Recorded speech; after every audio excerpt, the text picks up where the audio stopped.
Hoje nós vamos discutir um tema, né, de extrema importância em química analítica, que são práticas, né, cuidados e documentação para garantir que a nossa análise está correta, né? Simplesmente ir e fazer uma determinação, né, ou que nós chamamos uma medida analítica, né, não quer dizer que está correto, né? Eu posso ter uma série de erros e que vão somando e cada vez mais aumentando, né? Um laboratório ou um analista, né, tem que fazer uma determinação, uma medida, tem que dar o mesmo valor, ou um valor próximo ao seu colega do lado, ou do turno anterior, ou o que é feito na cidade A, na cidade B, tem que ter o mesmo valor, né? Quando nós fazemos uma análise, né, de laboratório, né, se você faz ela, né, na cidade A ou na cidade B, no país A ou no país B, o valor de creatinina no seu sangue, na sua urina, tem que ser o mesmo, né? A concentração de colesterol que você faz, independente do laboratório, da cidade, do país, qualquer lugar do mundo tem que ter o mesmo valor. Então, em todas as práticas de laboratório, criou-se, né, esses cuidados, esses conceitos, né, para você validar a sua análise, né, para que todo mundo fale a mesma língua, né? Então, se padroniza essas análises e, para isso, nós temos que ter uma validação, quer dizer, validar, né, dar validade e autenticidade às medidas que nós estamos fazendo. Bom, nós vamos discutir nessa aula em cima de análises biológicas, né? Devido à importância das análises biológicas, ela foi a área que mais teve cuidado, né, de fazer um conjunto de normas rigorosos no sentido de que nós falamos de validar, né, de dar credibilidade. Por razões como essas que eu mencionei, nós estamos tratando da saúde humana, né? E então, tanto numa análise clínica, quanto na produção de um fármaco, no controle de qualidade de um fármaco, né? Então, imagina que se você toma um determinado remédio para pressão, tem que ter exatamente aquela concentração que você toma. Você não pode ir lá hoje, né, ter X, amanhã X,5, quando é o mês que vem você compra um lote, tem 0,8X ou 0,5X e assim por diante. Então, tem todo um conjunto, né, que se segue, né? Cada país ou cada continente cria suas normas, né, às vezes muito próxima entre elas ou às vezes com alguma variação, né? No caso das metodologias analíticas voltadas para a saúde no país, no nosso país, né, eles são determinados pela Anvisa, né, que é a Agência Nacional de Vigilância Sanitária, um órgão que existe aí há algumas décadas, e ele controla, inspeciona, né, a produção, a comercialização. Justamente por controlar, ele gerencia esses cuidados, né, analíticos entre produção e análise, mas nós vamos discutir o que a Anvisa atribui em metodologias analíticas. Ele é muito parecido do que é feito nos Estados Unidos, na Europa e na Ásia, né? Na realidade, os países, né, por exportar produtos entre eles, têm as suas legislações e os seus cuidados laboratoriais muito próximos um do outro, né? Bom, então temos os cuidados. E quais são esses objetivos, né? Qual é o objetivo de você ter a validação? Como eu mencionei no início da aula, é ter uma capacidade de demonstrar que a medida de um analito ou de um conjunto de analitos, né, numa determinada matriz é confiável e reprodutível. Bom, então, é claro que essas metodologias vão ter pequenas variações em função, né, do equipamento que você trabalha, mas o resultado, né, ele tem que ser sempre muito próximo. Bom, Então, nós temos alguns parâmetros que nós temos que cuidar sempre, né? Independentemente da metodologia que você está usando. Por exemplo, se é uma cromatografia líquida, se é uma cromatografia gasosa, né? Se é cromatografia líquida com espectrometria de massas, ou com absorção no UV ou no visível, assim por diante. Então, tem cuidados que eles são comuns, independente da técnica que você usa, né? Então, e cuidados em cima de parâmetros, né? Então, são esses parâmetros, né?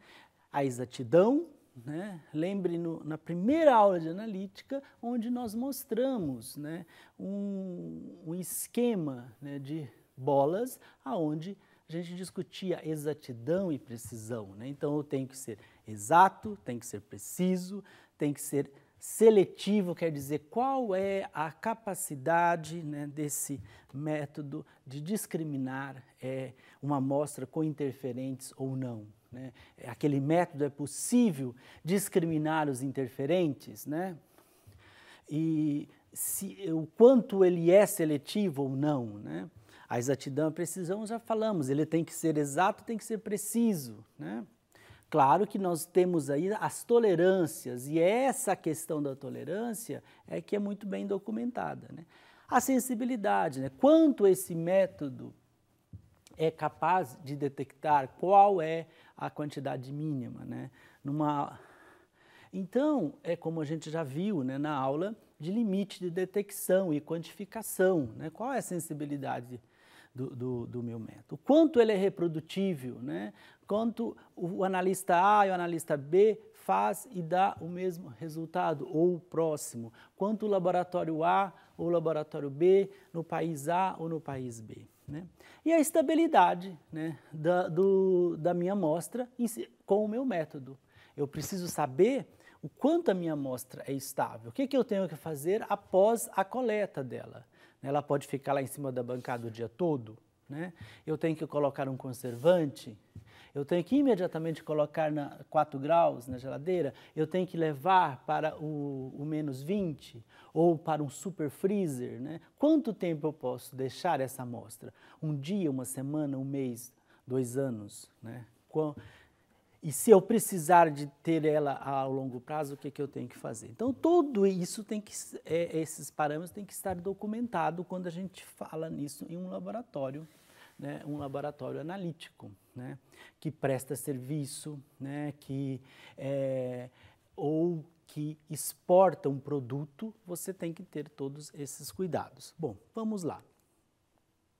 E aí nós temos as validações. De época em época você precisa saber, né? Ah, o meu método está ok, né? E tem situações que você precisa fazer todo o método novamente e outra você vai repetir, né? Somente alguns parâmetros, né? O que nós chamamos de validação completa, validação parcial e validação cruzada. A completa é a primeira vez que vai ser feito o método naquele laboratório, né? Vai ser introduzido a análise de creatinina nesse laboratório, por exemplo. Então, nós vamos pegar os equipamentos, reagentes, todos os analistas vão fazer as suas análises e ver o valor baseado no valor de referência que nós temos, né? Sempre vai ter uma amostra que é a amostra certificada, aquela amostra que todo mundo sabe que tem X milimol por litro, né? Ou a parcial. Houve uma pequena mudança no laboratório, trocou de equipamento, né? Trocou de um consumível, trocou um analista, então você vai lá, né?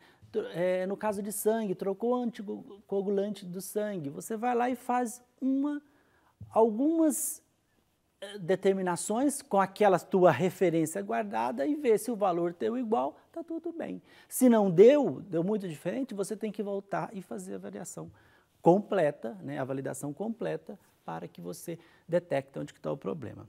E temos a cruzada. A cruzada é aquela que eu disse, né? O laboratório A ou B, ou na mesma cidade, ou em diferentes cidades, ou até em diferentes países, ele tem que ter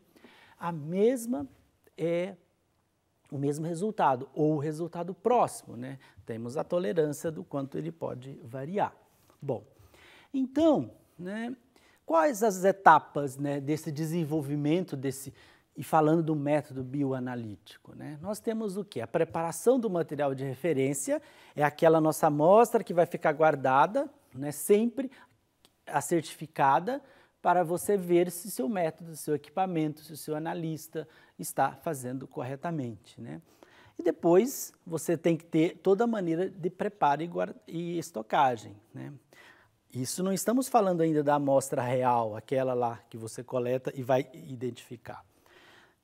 E depois temos o desenvolvimento desse ensaio, né?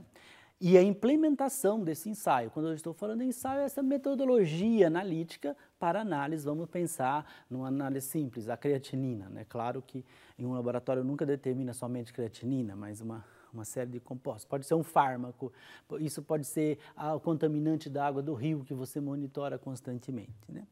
E depois dessas duas etapas, a aplicação disso na rotina, né? Quanto isso vai ser aplicado na rotina e vai funcionar regularmente. Bom, então sempre nós temos que fazer essas perguntas, né?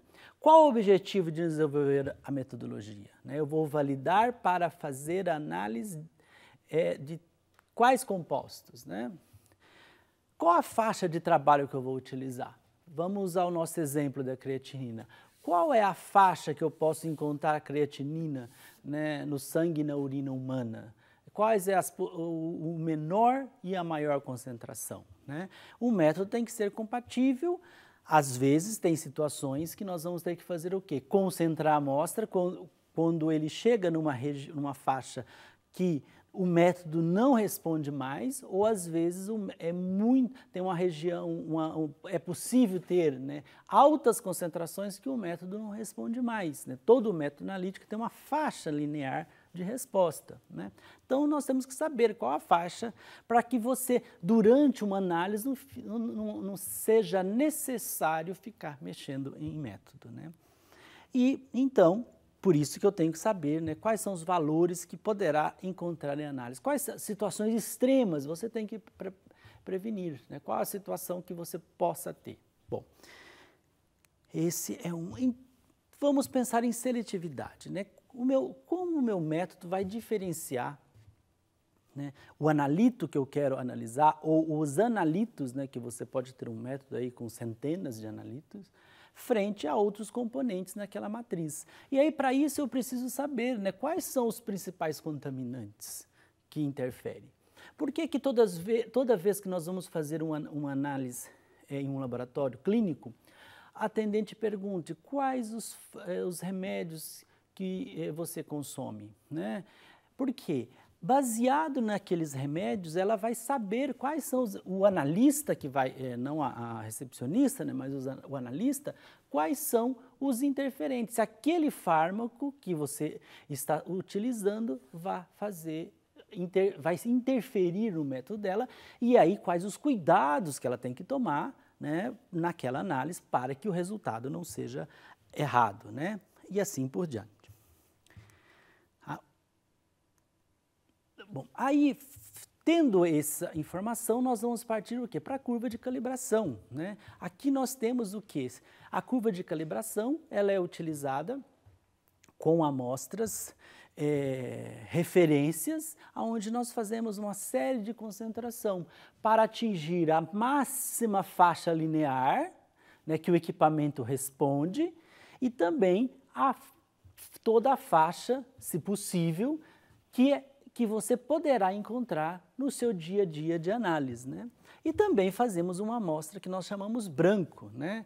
Que é a matriz sem o analito. Por exemplo, se é urina, eu vou ter uma urina sem o analito, aquela urina sintética, que nós já discutimos em outras aulas. Se é uma água, eu vou ter uma água pura, só para saber como comporta no sistema, né?